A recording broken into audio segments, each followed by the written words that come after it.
the woman who gave birth to death. The true story of the Rotting Mother of Appalachia. YouTube is TPCWWTube, Coms Watch Vitesto P88 transcript. Hodudendudholders, the woman who gave birth to death. That is what the people of Harlan County, Kentucky called her. And by the time this story ends, you will understand why this title was not an exaggeration, but a tragic description of a woman whose own body became a tomb for the children she brought into this world. Saso Zaviersand and Witseeks, in the spring of 1931, deep within the misted hollows of southeastern Kentucky, where the Appalachian mountains fold into themselves like ancient secrets, there existed a place that most maps had forgotten. The locals called it Creek Hollow, a narrow valley so isolated that the nearest paved road was 17 miles away, accessible only by a treacherous dirt path that became impassable during the rainy months of spring and the frozen depths of winter. Sahodardenforde begins. This is where our story begins. This is where the Combs family had lived for over 150 years, generation after generation, in a collection of weathered wooden cabins that clung to the mountainside like desperate hands gripping the edge of a cliff. The patriarch of this isolated clan was Ezekiel Combs, born in 1847. One Hazard, a man who had survived the Civil War by hiding in these very mountains, watching Confederate and Union soldiers alike march through the valleys below. Ezekiel had married his first cousin, Prudence, in 1869, following a tradition that his own father and grandfather had practiced before him. Sazo 1C and 77ers, in the isolation of Creek Hollow, where contact with the outside world was measured in months rather than days. Marrying within the family was not considered unusual. It was considered necessary. But what Ezekiel could not have known, what the science of his time could not have explained, was that with each generation of closely related unions, the Combs family was slowly poisoning its own bloodline. Sazo 1s and 39 by 1931, the consequences of this genetic isolation had become impossible to ignore.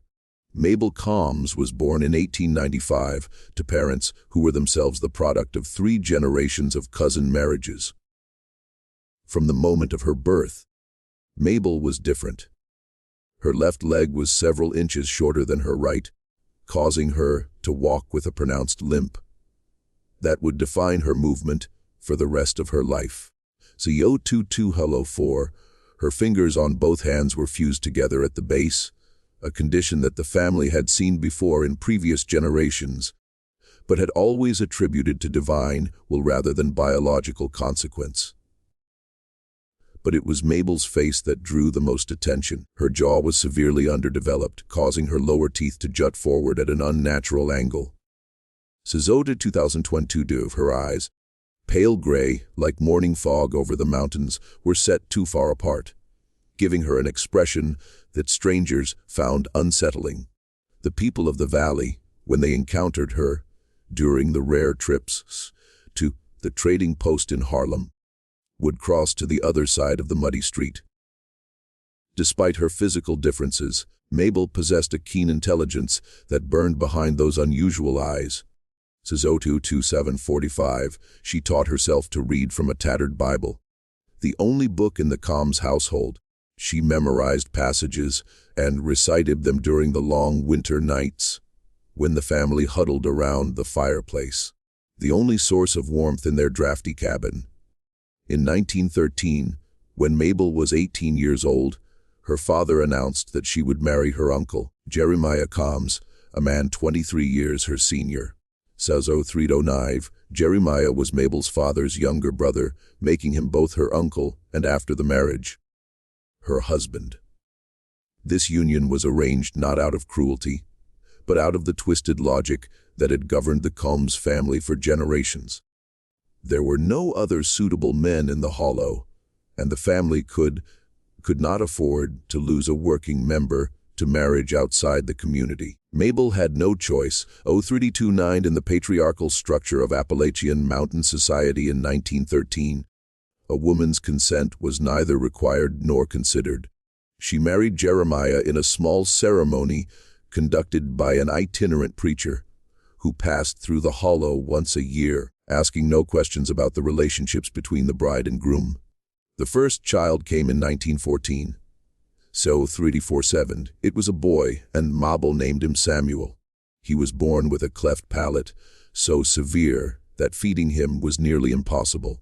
His cries of hunger echoed through the hollow for 3 weeks before he finally succumbed to starvation and the pneumonia that had settled into his tiny lungs. Says 04003, they buried him on the hillside behind the cabin in a small grave marked by a rough-hewn wooden cross. The second child came in 1916. This time it was a girl. She was born without a skull cap, her brain exposed to the air. She lived for 6 hours, her mother holding her the entire time, watching as the life slowly drained from the infant's deformed body. Says 04023, they buried her next to her brother. By 1931, Mabel had given birth 14 times. Only 3 of those children had survived past their first year of life. The hillside behind the cabin had become a cemetery. 11 small graves arranged in a row, with 11 wooden crosses weathered by mountain rain and mountain wind. The 3 surviving children, Elias, Ruth, and Martha, all bore the marks of their parents' shared bloodline. C04751 Hart Elias, born in 1920, had severe intellectual limitations that prevented him from speaking more than a few words. He communicated through grunts and gestures, his eyes vacant, yet somehow aware.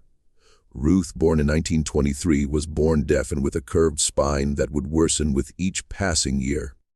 Martha, the youngest survivor, born in 1927, appeared the most normal of the 3, but her heart beat with an irregular rhythm that the local midwife had never heard before. Zolo 5 and Fixies, but it was Mabel herself who had undergone the most disturbing transformation. With each pregnancy, each birth, each tiny coffin lowered into the mountain soil, something inside her had begun to decay. Not just her spirit, but her actual physical body. The first sign appeared in 1925 after her 10th pregnancy. A patch of skin on her left arm had turned gray and refused to heal from a small cut she had received while working in the garden. Sazo 5542's, the wound festered, not with infection, but with something else entirely. The flesh around it seemed to be dying, turning dark and leathery like the skin of a dried apple. By 1928, the condition had spread. Patches of dead tissue now covered both her arms and had begun to appear on her torso. The family midwife, an elderly woman named Granny Hoskins, who had delivered babies in these mountains for 60 years, had never seen anything like it. Seoyo 6005. It's like her body is dying while she's still living. Granny Hoskins whispered to Mabel's husband after examining her in the spring of 1929. Like the life is just draining out of her piece by piece. The medical term for Mabel's condition. Had anyone in Creek Hollow known, it was likely a severe form of peripheral arterial disease, combined with autoimmune complications. The ZO6000 are 2 knife conditions that modern science has since linked to the genetic abnormalities caused by generations of inbreeding. But in 1931, in an isolated hollow in Appalachian, Kentucky, there was no diagnosis, no treatment, no explanation. There was only the slow, horrifying deterioration of a woman's body. And yet, Mabel continued to become pregnant. Says 06 and 48, her husband Jeremiah, following the only understanding of marital duty he had ever known, continued to fulfill what he believed was his obligation. And Mabel's body, despite its decay, continued to produce children. In the late summer of 1931, something happened in Creek Hollow that would finally bring the outside world crashing into the Combs families. Isolated existence. CZO 7711, a young social worker from the newly established Kentucky Department of Welfare, had been assigned to survey the remote communities of Harlan County, documenting living conditions and identifying families in need of government assistance during the depths of the Great Depression. Her name was Eleanor Whitfield, a graduate of Berea College with idealistic notions about helping the mountain people of her home state. The 07s and 33, she had grown up in Lexington in relative comfort and had no real understanding of what true isolation meant in the Appalachian hollows. When Eleanor finally made her way to Creek Hollow in September of 1931, guided by a reluctant local man who had refused to take her any closer than a mile from the Combs property, she was not prepared for what she would find. See older 75 Untu, the smell hit her first. Even from 100 yards away, there was an odor on the wind that made her stomach turn. It was sweet and rotten, like meat left too long in the summer sun, mixed with wood smoke and something else she could not identify. The Combs cabin came into view as she rounded the final bend in the path. CO 1800s, it was a sagging structure, its wooden walls black with age and weather, its roof patched with rusted tin and what appeared to be animal hides. Chickens scattered in the yard, pecking at the dirt between piles of refuse that had accumulated over years of neglect. And there, sitting on the porch in a rocking chair that creaked with each movement, was Mabel Combs. Salzolo T29 Eleanor Whitfield would later write in her official report that her first sight of Mabel was the most disturbing thing she had ever witnessed in her professional career. And she would also note that this first encounter was only the beginning of a horror that would haunt her for the rest of her life. What Eleanor did not know as she stood frozen on that mountain path was that she was about to uncover a family secret that had been hidden in these mountains for over a century. CO 1854, she was about to discover what happens when isolation, tradition, and biology combine to create something that defies all natural order. She was about to meet the woman who gave birth to death. Check right now if you are subscribed to this channel, because what you are about to witness in the next chapter is something that most documentaries refuse to show.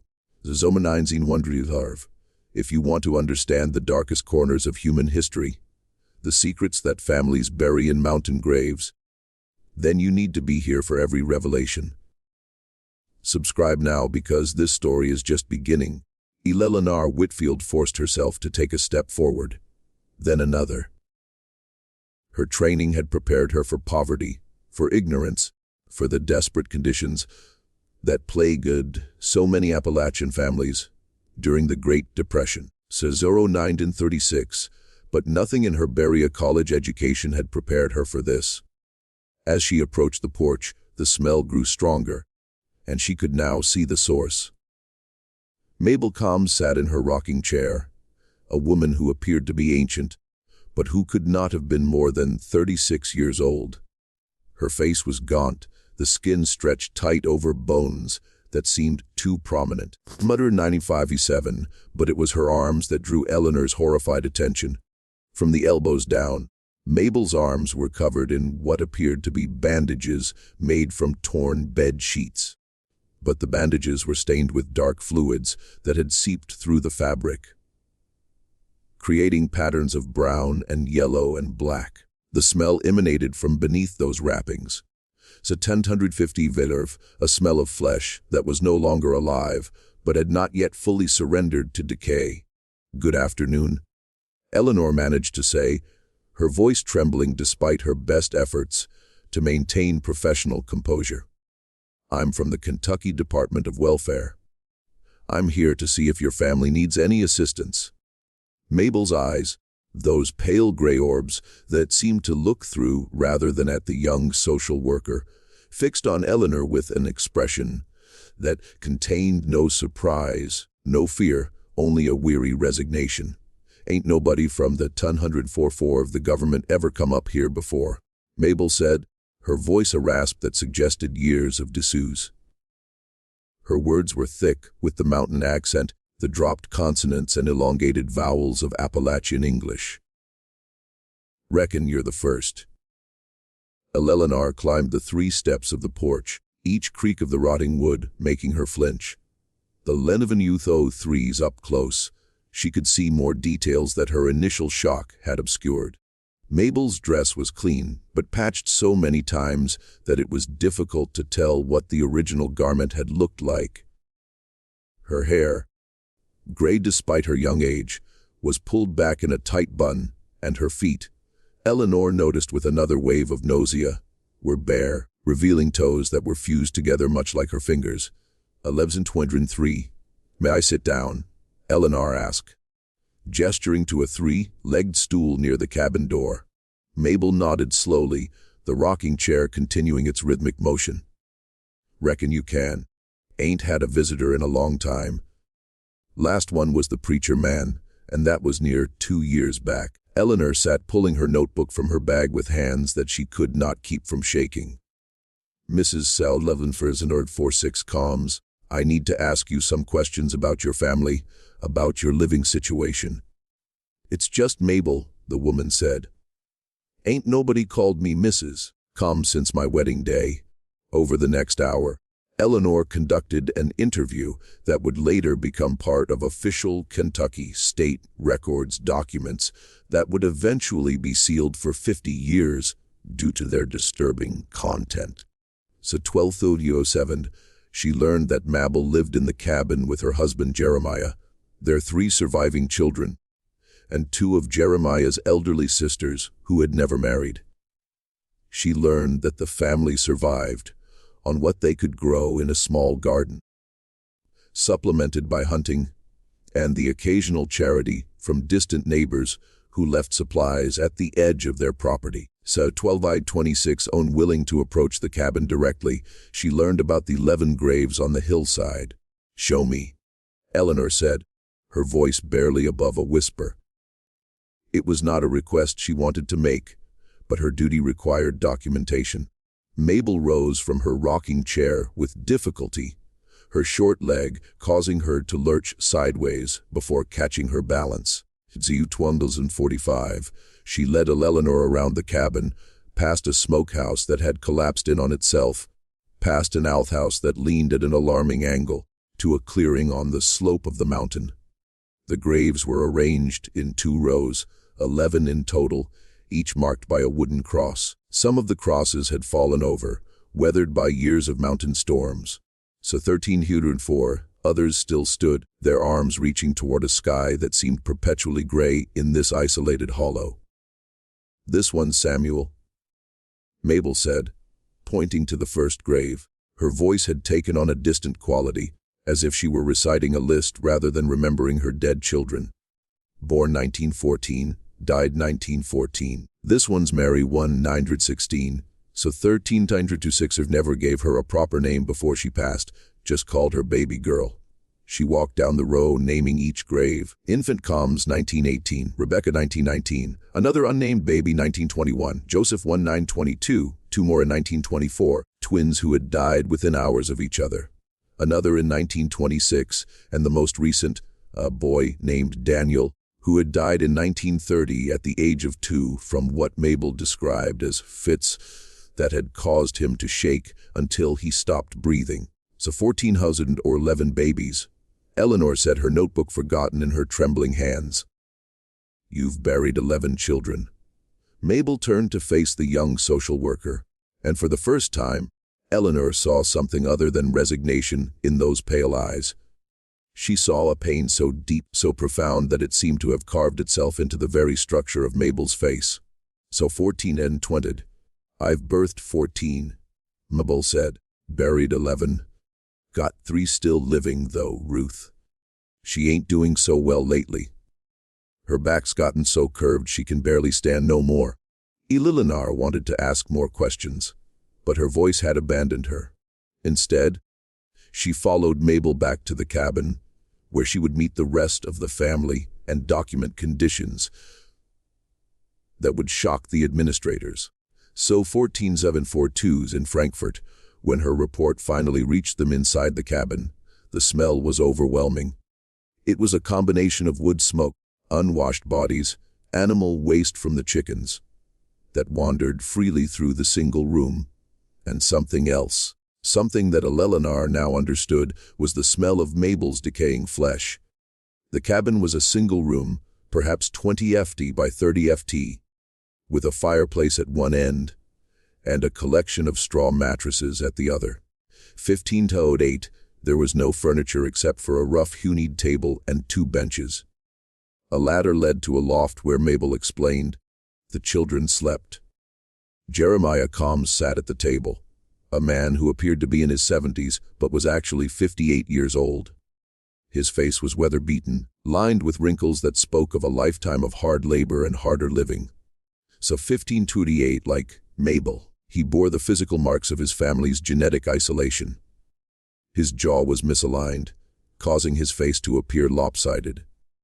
His hands, which rested on the table before him, were large and calloused. But the fingers were crooked, bent at angles that suggested joints that had never formed correctly. "This here's my husband," Mabel said. So 1547, Jeremiah, you don't talk much to strangers. Jeremiah's eyes, dark and suspicious, fixed on Eleanor with an intensity that made her want to flee. But she held her ground, introduced herself, and asked if she could see the children. The 2 elderly sisters, Hester and Beulah, emerged from the shadows at the back of the cabin. A 1604s, they were both in their 60s, their faces so similar that Eleanor initially thought she was seeing double. Both women had the same underdeveloped jaw as Mabel, the same wide-set eyes. They moved in unison, their bodies bent with age and the weight of a lifetime spent in this isolated hollow. "The children are in the loft," Hester said, her voice a thin reed of sound. "The 16s and 23 Elias won't come down for strangers. He's scared of new faces. Ruth's too sick to move today. Martha might come down if you call her sweet." Eleanor spent the rest of the afternoon documenting the Combs family's living conditions. She noted the lack of sanitation, the inadequate food supplies, the absence of any medical care. 1641, she photographed the cabin with a small camera she had brought for just such purposes, though the images would later be described as too disturbing for public release. But it was her final observation of the day that would prove most consequential. As she was preparing to leave, dreading the long walk back to where her guide waited, Eleanor noticed Mabel struggling to change the bandages on her arms. The 1772, the old bandages had fallen away, revealing what lay beneath. Eleanor Whitfield had seen wounds before. She had visited hospitals, had witnessed the aftermath of mining accidents, had viewed bodies at funerals, but she had never seen anything like this. Mabel's arms, from the elbows to the wrists, were covered in open sores that wept a dark, viscous fluid. So 1725. The skin around the sores was black and leathery, clearly dead tissue that had not been removed. In some places, the damage was so deep that Eleanor could see the white of bone beneath. "It's been like this for years now," Mabel said, noticing Eleanor's horrified stare. "Started small, just a patch here and there. Now it's spreading." 1744. "Got it on my legs too, in my belly. Jeremiah says it's God's punishment for something I've done. But I don't know what I'd done that was so bad." Eleanor's medical knowledge was limited, but she knew enough to understand that Mabel needed immediate hospital care. The infection, if that's what it was, would eventually kill her if left untreated. 1801, but she also knew that convincing this isolated family to accept outside help would be nearly impossible. "Mabel," she said carefully, "you need to see a doctor. What you have, it's serious. It could be treated in a hospital." Mabel's laugh was bitter, a sound that seemed to scrape against the walls of the cabin. "Ain't no hospital going to take me. Look at me. So 1820, look at my face, my hands, my feet. They'd think I was some kind of monster. And maybe I am. Maybe that's what happens when you're born the way I was born. When you have babies. The way I have babies." She paused, her pale eyes meeting Eleanor's with a directness that was almost painful. "You want to know the truth about this family, Miss Eleanor. You want to know why I look the way I look. Why my babies die. Why my body's rotting while I'm still breathing. Eleanor nodded, unable to speak. My mama was my daddy's sister. My's 1849 daddy was my grandma's son, and also her nephew, because his daddy was his mama's brother too. Go back far enough, and we're all the same person over and over again. We've been marrying each other in this hollow for so long that we've forgotten how to make babies that live.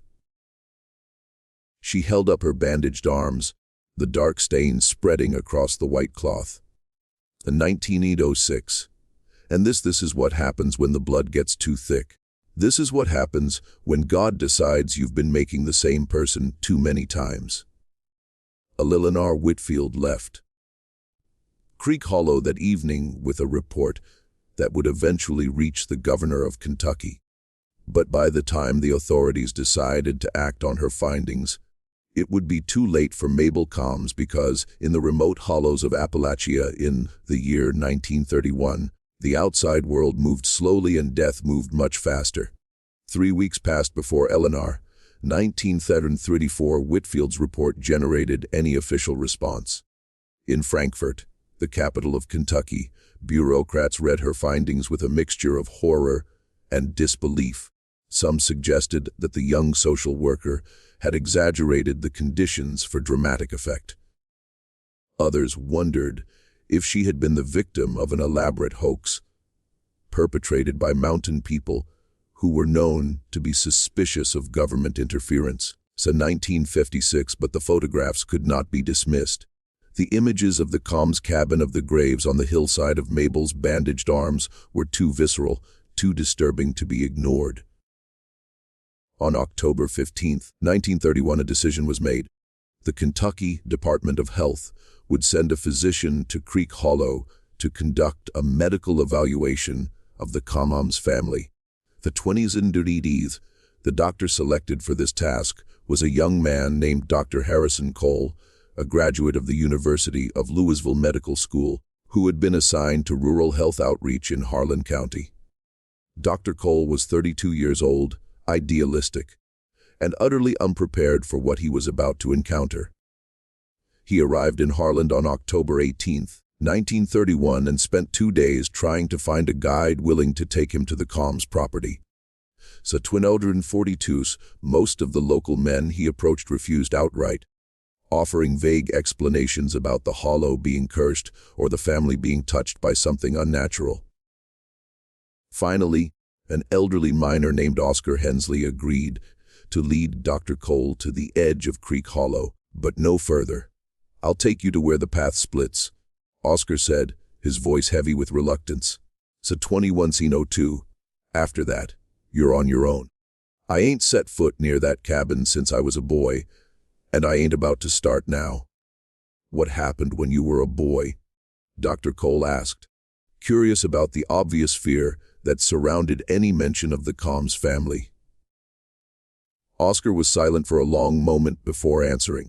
Said 21 saw something I shouldn't have seen. A baby being born wasn't right. What came out of that woman? Had too many arms, not in a face. They buried it before sunset, same as all the others. Dr. Cole arrived at the Combs cabin on the morning of October 21, 1931. Unlike Eleanor Whitfield, he had been warned about the smell, and he had prepared himself by applying a mentholated salve beneath his nose. Said 21 But no amount of preparation could have readied him for the sight of Mabel Combs in the advanced stages of her deterioration.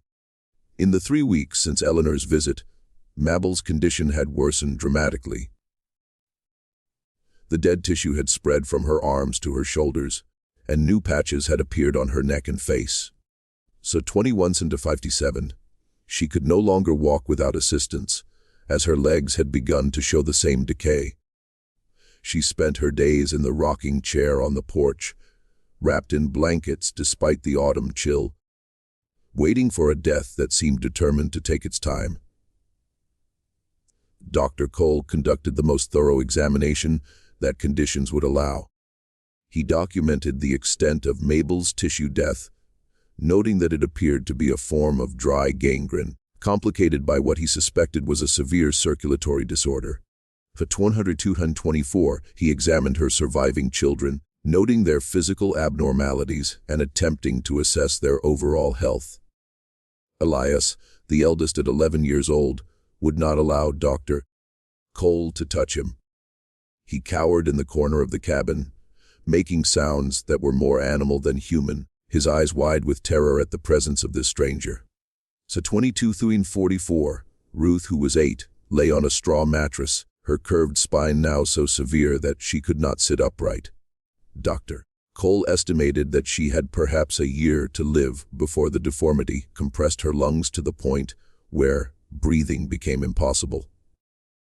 Martha, the youngest at 4, was the only one who seemed relatively healthy. She approached Doctors 2304 Cole with curiosity, her small hand reaching out to touch his medical bag. But even she showed signs of the family's genetic burden.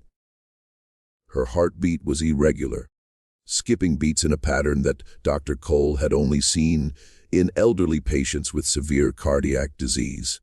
But it was his conversation with Mabel that would later become the most important record of the Combs family's history. So 23-23, I need to understand your family tree, Dr. Cole said, sitting across from Mabel in the cabin's dim interior. I need to know who married whom, going back as far as you can remember. Mabel's response was slow, her voice weakened by illness, but her memory proved remarkably sharp. Over the course of 2 hours, she recounted the history of the Combs family in Creek Hollow, a tale of isolation and intermarriage that stretched back to the early 1800s. So 23-25, the first Combs to settle in the Hollow was a man named Josiah, who had arrived in 1793, fleeing from something or someone in Virginia. He had brought with him a wife, Sarah, and 2 daughters. When those daughters came of age, they married travelers who passed through the area. And for a few generations, the bloodline remained relatively diverse. 2408, but the Civil War changed everything. During the conflict, Creek Hollow became a hiding place for men who wanted no part in the fighting. These men, mostly Combs descendants, remained in the Hollow after the war, unwilling to return to a world that had been torn apart by violence. With no outside contact and no new blood entering the community, they began to marry each other. So 24-28, by 1880, there were no Combs in the Hollow who were not related to every other Combs. Cousins married cousins, uncles married nieces. In at least 2 cases that Mabel knew of, brothers had married sisters. My grandma used to say we were keeping the blood pure, Mabel told Dr. Cole, a bitter smile twisting her damaged face. So 24745 said that mixing with outsiders would weaken us, make us like the soft people in the cities. But I think we made ourselves weaker instead. I think we made ourselves sick in ways that can't be fixed. Dr. Cole asked about the stillbirths, the infant deaths, the graves on the hillside. Mabel recounted each one with a mother's precision, describing the abnormalities that had marked each child. So 25-08 babies born without skulls, babies born with organs outside their bodies, babies born with limbs that ended in stumps or fingers that numbered more than 10. Babies born with faces that seemed to have melted, features sliding together in ways that made them unrecognizable as human. The ones that live are the ones that look almost right. So 105-29 Mabel said, Elias, Ruth, Martha, they've got problems, but they look like people. The others, the ones in the ground, they looked like something went wrong when God was making them. Like he got confused halfway through. Dr. Cole's report recommended immediate intervention. He urged the state to remove the surviving children from the Hollow and place them in institutions where they could receive proper medical care. So 25-502, he recommended that Mabel be transported to a hospital in Lexington where specialists might be able to slow the progression of her condition. But the wheels of bureaucracy turned slowly in 1931. The Great Depression had stripped the state of Kentucky of resources, and the remote hollows of Harlan County were not a priority. So 26 Tutter's letters were written, filed, lost, and rewritten. Meetings were scheduled and postponed. By the time any official decision was made, winter had descended upon Creek Hollow with a ferocity that made travel impossible. The winter of 1931-1932 was one of the harshest on record in Appalachian Kentucky. Snow began falling in early November and did not stop until late February. So 26 3/4, the temperatures dropped so low that the creek that gave the hollow its name froze solid for the first time in living memory. Inside the Combs cabin, the family huddled around the fireplace, burning every piece of wood they could find. Jeremiah, despite his age and physical limitations, made daily trips into the forest to gather fuel, returning with bundles of branches that were often too wet to burn properly. So 26 5/6, the cabin filled with smoke that made breathing difficult, especially for Ruth, whose compressed lungs struggled with each intake of air. Mabel's condition continued to deteriorate. By December, the gangrene had spread to cover most of her body. She could no longer leave her bed, a straw mattress near the fireplace, where she lay wrapped in every blanket the family possessed. So 27-17, the smell of her decaying flesh had become so overwhelming that even her own children avoided coming near her. But it was during this terrible winter that Mabel Combs revealed a secret that she had kept hidden for over a decade. On the night of January 15th, 1932, as a blizzard howled outside and the family sat in darkness to conserve their meager supply of candles, Mabel called her husband to her bedside. A 20/70-40. "There's something I never told you," she whispered, her voice so weak that Jeremiah had to lean close to hear her. Something about the babies, about why so many of them died. What Mabel confessed that night would never appear in any official record. It was passed down only through family whispers and the reluctant testimony of those who lived in the surrounding hollows. So 28 new ones, but the truth she revealed was this: Mabel had known even before her marriage that bearing children with her uncle would produce offspring that were unlikely to survive. Her own mother had warned her in the days before her wedding that the Combs bloodline was cursed. Not by God or by any supernatural force, but by the simple accumulation of weakness upon weakness, generation after generation. So 28/24, her mother had buried 8 children of her own and had watched her sisters bury even more. "She told me not to have babies," Mabel whispered to Jeremiah. "She told me to find a way to prevent it, to take herbs, to do whatever I had to do. But you wanted children. Your sisters wanted children in this house, and I was too scared to say no." So 2018-44. Jeremiah's response to this confession was not recorded, but witnesses would later report that in the days following that night, the old man seemed to have aged another decade. He stopped speaking almost entirely, communicating only in grunts and gestures. Some said he had been broken by guilt. Others said he simply had nothing left to say. So 29 on February 3, 1932, Ruth Combs died in her sleep. She was 8 years old. Her curved spine had finally compressed her lungs to the point where they could no longer function. They buried her on the hillside in the frozen ground next to her 11 siblings. The grave was the 12th in the row. Mabel was too ill to attend the burial. The 29/21, she lay in the cabin listening to the sound of Jeremiah's pickaxe breaking through the frozen earth, knowing that her daughter was joining the others in that cold ground. 3 weeks later, on February 27, 1932, Mabel Combs drew her final breath. She was 36 years old. She had been married for 19 years.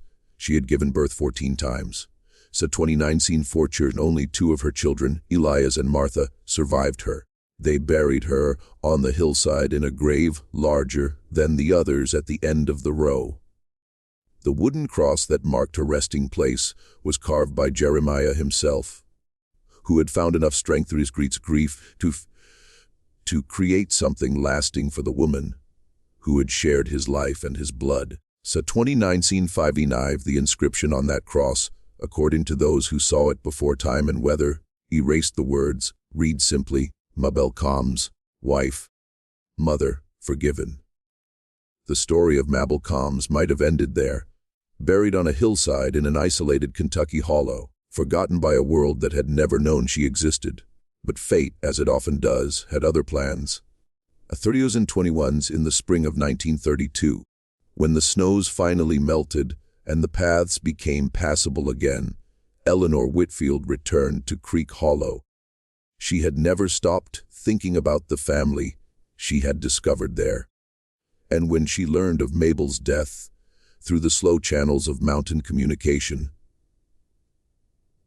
she felt compelled to see what had become of the survivors. A 30s and 41, what she found was a hollow in its final stages of decay.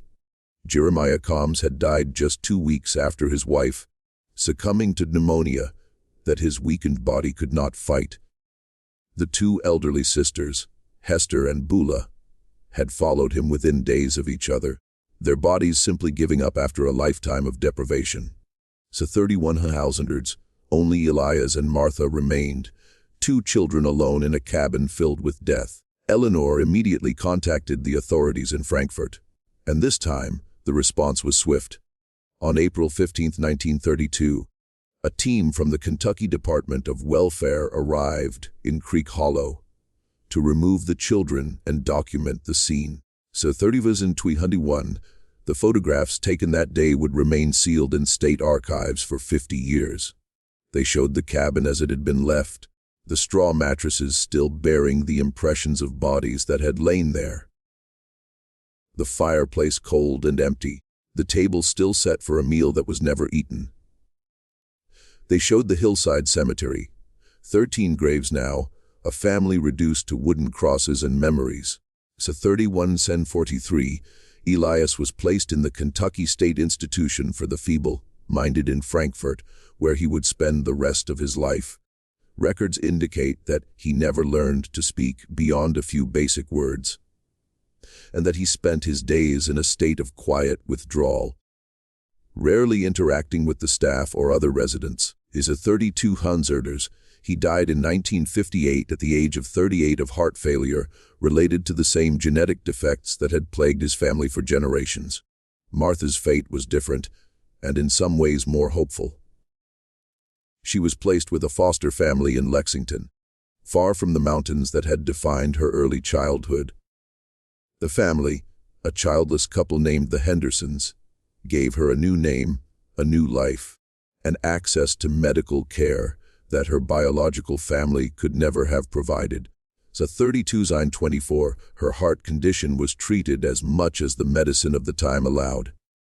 She attended school, learned to read and write, and grew into a young woman who bore a few visible signs of her origins. In 1945, at the age of 22, she married a veteran named Robert Turner and moved with him to Ohio, where she would live for the next 6 decades. A 32-4 Martha never spoke of Creek Hollow. She never told her husband about her birth family, her mother's decaying body, or the 12 graves on the hillside. She created a new history for herself, one that began with her placement in foster care and erased everything that came before. But in 1987, at the age of 64, Martha received a letter that would force her to confront the past she had spent a lifetime avoiding. So 33L06, the letter was from a researcher at the University of Kentucky, a geneticist named Dr. Patricia Owens, who had discovered the sealed records of the Combs family while investigating the history of genetic disorders in Appalachian communities. Dr. Owens had managed to trace Martha's path from Creek Hollow to her current home in Columbus, Ohio, and she was requesting an interview. So 33,237, Martha's initial response was to refuse. She had built a life on forgetting, and she had no desire to remember. But something in Dr. Owens' letter touched a nerve that Martha had believed was dead. The researcher wrote about the importance of understanding families like the Combs, not to judge them, but to learn from their tragedy. She wrote about how the isolation and poverty of Appalachian communities had created conditions that allowed consanguinity to flourish, and how understanding this history could help prevent similar tragedies in the future. So 33 Sen 55 Irv. After weeks of consideration, Martha agreed to meet with Dr. Owens. The interview took place over 3 days in September of 1987. Martha, now a gray-haired grandmother with 3 children and 7 grandchildren, recounted her memories of Creek Hollow for the first time in over 50 years. A 34 Sen 112, she spoke of her mother, the woman whose body had rotted while she was still alive. She spoke of her siblings, the ones who had survived, and the ones who had not. She spoke of the smell of the cabin, the cold of the winters, the sound of her father digging graves in frozen ground, and she spoke of the legacy that she had carried with her, hidden but never truly forgotten. So 3473 Ritos, I never had my children tested, Martha told Dr. Owens, her voice trembling with an emotion she had suppressed for decades. Was too afraid of what they might find, too afraid that I had passed on whatever was wrong with my family. But they all turned out healthy, normal, like the curse skipped a generation. Modern genetics would later explain what Martha described as a curse. As of 34 and 55, the genetic abnormalities that had plagued the Combs family were the result of recessive genes, mutations that only manifested when inherited from both parents. By marrying outside the family, Martha had broken the cycle. Her children had inherited only one copy of the defective genes, not enough to cause the devastating effects that had killed her siblings. Dr. A 35 to 56 Owens' research published in 1990 would become one of the most comprehensive studies of consanguinity in American history. It documented the Combs family across 7 generations, tracing the pattern of marriages and births that had led to Mabel and her 14 children. It explained in scientific terms how isolation and tradition had combined to create a genetic catastrophe. So 35 and 39, but for Martha, the research meant something more personal. It meant that her mother's suffering had not been in vain. It meant that the story of Creek Hollow would not be forgotten. Martha Turner died in 2003 at the age of 80, surrounded by the family she had created. Her children and grandchildren, healthy and whole, knew nothing of their heritage until after her death, when they discovered a box of letters and photographs that she had kept hidden in her closet for decades. So 3693 among those photographs was a single image of Mabel Combs taken by Eleanor Whitfield in September of 1931. It showed a woman sitting in a rocking chair, her bandaged arms crossed over her chest, her pale eyes staring directly at the camera. On the back of the photograph in Martha's handwriting were the words, "My mother, the woman who gave birth to death." So 36:25. And to me, today, Creek Hollow no longer exists as a community. The cabins have collapsed into the forest floor, reclaimed by the mountains that sheltered the Combs family for over a century. The graves on the hillside are unmarked now, the wooden crosses long since rotted away. Only the land remembers what happened there, and land keeps its secrets well. A 36 of 45, but the story of Mabel Combs lives on, a reminder of what happens when isolation, tradition, and biology collide. It is a story of suffering. Yes, but also of survival. Of a woman who endured unimaginable pain, and of a daughter who escaped to build a different future. The woman who gave birth to death also gave birth to life. A 37 to U3. And that life continues to this day in the descendants of Martha Turner, who carry within them the genetic memory of Creek Hollow, diluted and dormant, but never entirely erased. Some secrets are buried in mountain graves, others are carried in blood, and some stories, no matter how painful, must be told so that we never forget the human cost of isolation, ignorance, and the terrible weight of tradition. 3727. If you watched until the end, it is because this story touched something deep within you. Leave a comment right now saying, I watched until the end, so I can know who you are and recognize those who truly appreciate the stories here on this channel. If this story moved you, if it made you think about the hidden tragedies that exist in the forgotten corners of history, then please like this video and share it with someone who needs to hear it. See 307-49. These stories deserve to be remembered, and you can help make that happen. And if you are not yet subscribed to this channel, subscribe now and turn on notifications, because there are more stories waiting to be told, more secrets waiting to be revealed, more voices from the past waiting to be heard. Subscribe and become part of a community that refuses to let these forgotten lives remain forgotten. So 3080 Wilvenderv. Until next time, remember the past is never truly past. It lives in the blood, in the bones, in the stories we choose to tell. And sometimes the darkest stories are the ones that shine the brightest light on what it means to be